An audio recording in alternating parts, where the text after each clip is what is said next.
So today we're going to hear Steve's story. It's getting colder. These streets don't play. The wind gets brutal at night. Since I no longer am allowed at benches, sidewalks are home. My cardboard boxes are brittle and are falling apart. I've already fallen apart. I fell apart the minute the house burned down. The day my life fell into the ground. If only I hadn't been high, I would have awoke at the smell of the burning walls. Instead, high on meth, I was asleep on that chair.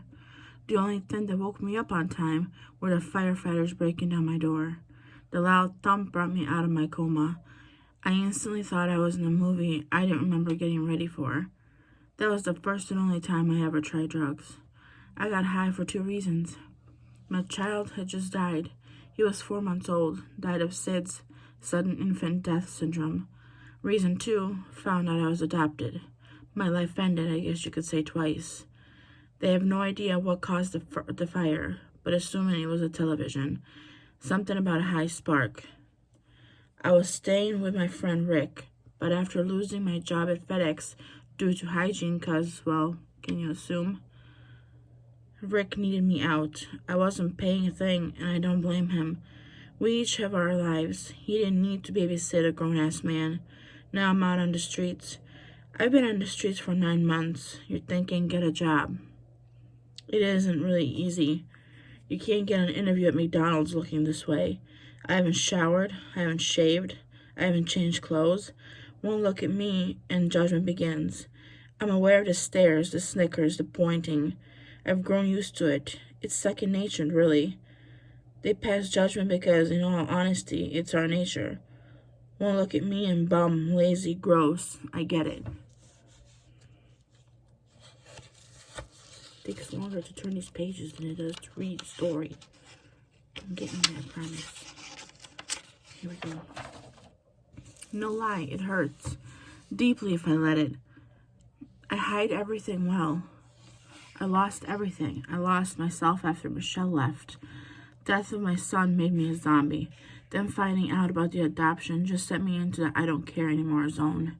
Hence the choice of drugs, which is never the answer. Stay away. Even one use, you're deemed a drug addict. You don't want to be deemed a drug addict. In the first, I was to blame. But I wasn't high. But if I wasn't high, they would have left it at TV going bad. But drugs were in control. Now I have a record. Homeless with a record.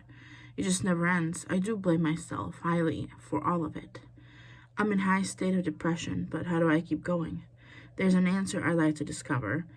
I get fed by the local church once a day. That's how I get through. I've lost so much weight. Shit, I've lost so much of myself. The streets are no joke, especially down here. What once was a beautiful city of Whitehall, Ohio, is now a disgrace. And it's because of people like me. Druggies, crimes, thieves, rapists. You see it all day and all night. When people see me out here, when they pass me by, they don't consider that I may have a story, my loss, my background. No. They consider how pathetic I must be. Maybe I am.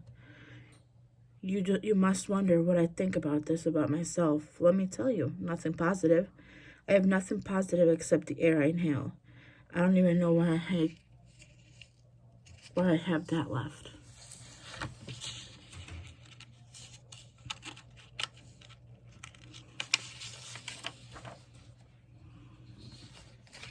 You'll never fully understand my classification of a loser. I think nothing of myself. How does a 26-year-old man allow himself to be found in this situation, this location?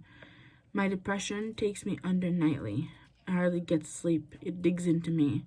Every night, thoughts of suicide is my visitor. Every night, I find ways to off myself. Why haven't I? Too exhausted. No energy, no sleep, and my thoughts draining me? Yeah, no words.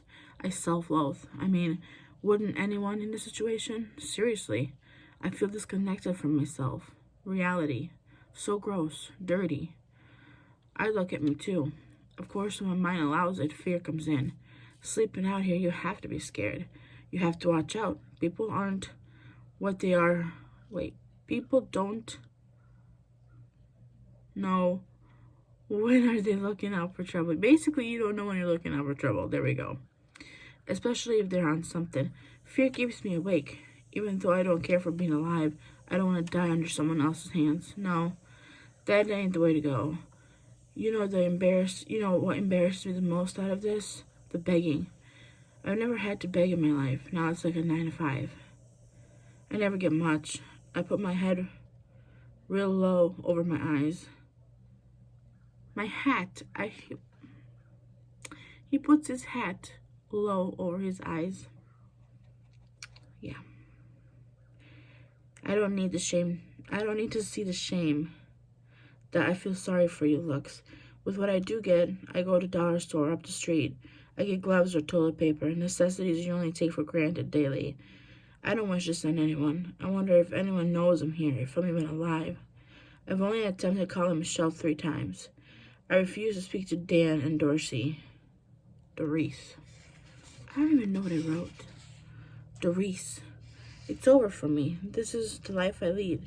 I wouldn't even know where to get help.